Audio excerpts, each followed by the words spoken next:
Kthehemi sërish të drejt për së drejti në Vizion Plus në live në mëngjes, ku do të ndrojmë temë tashmë dhe do të fokusohemi tek arti. Do të shkojmë konkretisht në qytetin e Shkodrës dhe do të flasim për një shfaqje e cila i ka gëzuar fëmijët. Sigurisht paktën për një paradite në mos më shumë kanë qenë ata cilët e kanë shijuar shfaqjen offline për një ditë. Dhe në fakt të teatri, nëpërmjet artit, sigurisht që kemi mundësi të kultivohemi dhe të kuptojmë shumë se sa e rëndësishme është jeta sociale, bashkëveprimi me njëri tjetrin, kontakti me natyrën dhe sigurisht mjeshtria Drane Xhaja është përpjekur që të sjellë për fëmijët një vepër e cila i bën që të reflektojnë për të qëndruar sa më shumë me njëri tjetrin edhe për të bashkëtuar në komunitet. Në ditën e sotme do të kemi mundësi të fokusohemi pikërisht te kjo shfaqje dhe për të kuptuar se çfarë shtyu mjeshtrën e madhe Drane Xhaja për ta sjellë këtë shfaqje për fëmijët. I themi mirëmëngjes së bashku. Mirëmëngjes, faleminderit shumë që jeni live në program. Faleminderit ju, mirëmëngjesi për gjithë teleshikuesit tuaj. S'ka më bukur se ta fillosh ditën me energjinë e fëmijëve, ato që janë e ardhmja, por të zbukurojnë ditën edhe të zgjasin jetën. Kënaqësi dhe për ne t'ju kemi. Ne flasim për një shfaqje e cila në fakt që në titull duket se e tregon për mbajtjen, por do doja të ishim pak më të detajuar në informacionin në lidhje me offline për një ditë. Po, atëherë si çfarë ti, vetë titulli e tregon për mbajtjen, gjithsesi unë po ju them që ky problem është që prek të gjithë, prek fëmijët, na prek ne, prindrit, shkollat e të gjithë, sepse është kriju një farmarsie teknikë puna e teknologjisë, dhe ne këtë shfaqje e bëm pikërisht për këtë. Jo se teknologjia nuk duhet edhe nuk duhet pranu, por gjithsesi jo varësi, sepse fëmijët kanë harruar të luajnë me njëri tjetrin, të flasin me njëri tjetrin, të luajnë njëri tjetrin. Por ne këtë shfaqje e bëm me këtë qëllim që t'i japim një mesazh që edhe jeta fizike është po aq e bukur sa ajo e teknologjisë, bile mos më kanë edhe më e bukur. Dhe në fakt, kur vjen puna tek përçimi i mesazheve, ju i përçoni këto mesazhe me fëmijët tek fëmijët e tjerë. Dhe është e rëndësishme të kuptojmë se si ka qenë bashkëveprimi edhe se si ju keni arritur t'ia shpjegoni aktorëve të vegjël atë çka në fakt keni dashur të përcjellni. Si ka qenë kjo pjesë? Pra si keni komunikuar ju me aktorët? Ky është projekt i teatrit Migjeni në bashkëpunim me Qendrën Kulturore të Fëmijëve, aty ku unë prej 2 vitesh e gjys i jap mësim në kursin e aktrimit me këtë grup fëmijësh. Edhe u mora pjesën në dorë që ja kërkova një nikut tim të më shkruaj këtë pjesë, do të thonë tu ja kërku edhe temën që dosha unë, unë fëmijëve ja shpjegova kështu, ja lexova pjesën, i mora me një fëmijëve që a e kuptuar mesazhin fëmijët, atëherë fillova t'i shpjegoj se si duhet, sepse fëmijët deri tash në kursin e aktrimit, deri para 2 vitesh, ato nuk janë përballë me shfaqje të mirëfillta, shfaqje të plota. Po fëmijët deri atëherë kanë bërë grimca humoristike, dialogje të shkurta, recitime. Kjo ishte një risi për ata, edhe kjo shfaqje u kuptu mjaft mirë nga fëmijët, edhe këtë mesazh tash do t'ja përcjellni edhe shokëve tuaj kur të vi koha e shfaqjes. Edhe këtu interesimi është i jashtëzakonshëm, e kemi filluar shfaqjen 3 ditë përpara, ditën e hanë, dhe interesimi ashtu jashtëmosshëm. Kemi 2 shfaqje në ditë njëra mas tjetrës, nga kërkesat e mëdha që kanë shkollat. 2 shfaqjet e para kanë qenë opinion për Shkodrën, që kanë qenë gati 1000 fëmijë në ditë, edhe tashti interesi është rritë edhe më shumë për kërkojnë edhe shkollat e qytetit, të fshatit, por edhe jashtë Shkodrës. Nesër do të jemi në Tuzë me këtë shfaqje, se na kanë kërkuar atje, kanë ardhur autobusa prej Lezhët me pa këtë shfaqje, plus këto që thash të gjitha shkollat e qytetit, kërkesat janë shumë të mëdha, prandaj jemi detyruar të japim 2 shfaqje në ditë. Interesant shumë në fakt, edhe nëpërmjet pamjeve që kemi mundësi t'i shohim drejt për drejt frekuentimin që i ka bërë publiku kësaj vepre, por në të njëjtën kohë, ashtu sikundër ju po shprehni që ka pasur një interes të jashtëzakonshëm për sa kohë po jepni 2 shfaqje në ditë. Dhe nëpërmjet pamjeve po kuptojmë Drane që i kalon kufite një shfaqje të zakonshme, pra duket që është le të themi një musical, ka këndojnë fëmijët, kërcejnë, në të njëjtën kohë. Po? Sepse është vërtet gati si një musical, që ka muzikën, kërcimin, ka fjalën, i ka të gjitha. Pra, është një shfaqje e kompletuar.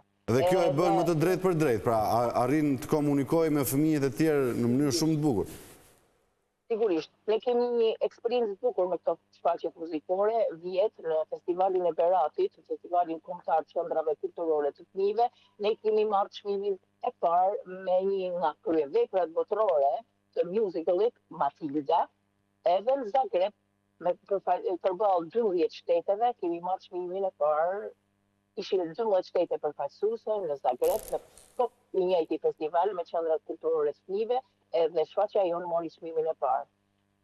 Fëmijët janë shumë entuziastë dhe biles shprehen nga një herë që kjo është shfaqje më e bukur se Matilda.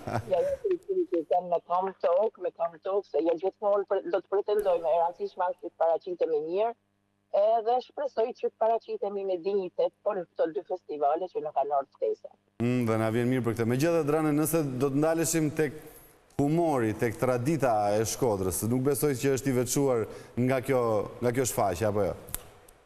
Po, kam futur edhe elementet humorit në këtë shfaqje.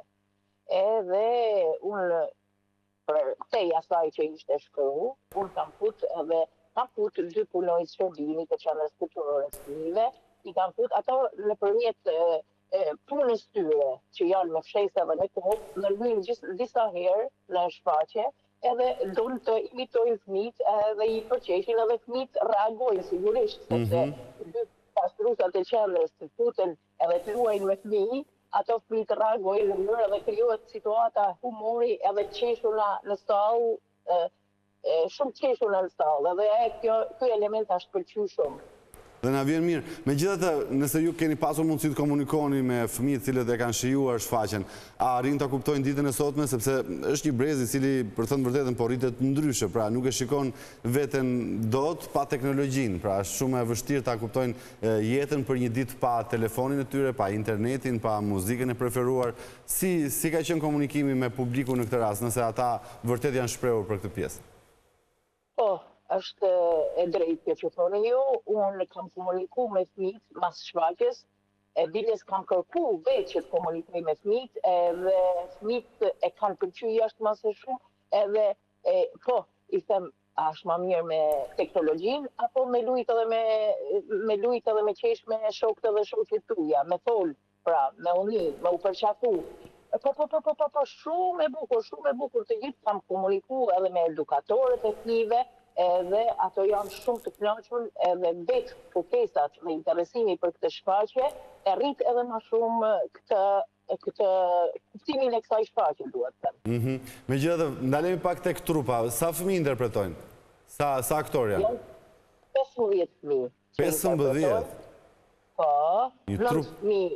9 fëmijë janë fëmijë, është edhe mësuesja, është fëmijë edhe ajo, është gjyshi, është një mamë, janë edhe 2 punëtorë të shërbimit. 15 fëmijë konsiderohet një trup e mirëfill teatrore, por sa të gatshëm janë ata dhe si e kanë pritur lajmin që duhet japin 2 shfaqje në ditë, sepse nuk është as pak e lehtë, apo jo?